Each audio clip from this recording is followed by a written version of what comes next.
السلام علیکم ورحمۃ اللہ وبرکاتہ۔ امید کرتا ہوں اب تمام ناظرین خیر و عافیت سے ہوں گے۔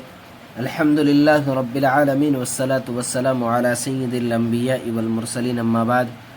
ناظرین، آپ کا ہمارا اسلامک چینل MD ابصار علم مظاہری میں خوش آمدید خیر مقدم ہے۔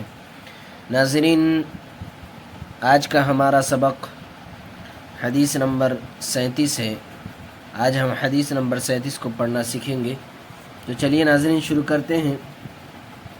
ناظرین، شروع کرنے سے پہلے ایک چھوٹی سی گزارش ہے، اگر آپ ہمارے چینل میں نئے آئے ہیں تو ہمارے چینل کو سبسکرائب کر لیجئے، ساتھ ہی ساتھ بیل آئیکن پہ کلک کر کے آل پہ کلک کر دیجئے، تاکہ ہر آنے والے ویڈیو کی نوٹیفیکیشن آپ تک پہنچتی رہے اور کوئی بھی سبق آپ سے مس نہ ہونے پائے۔ تو چلیے ناظرین شروع کرتے ہیں۔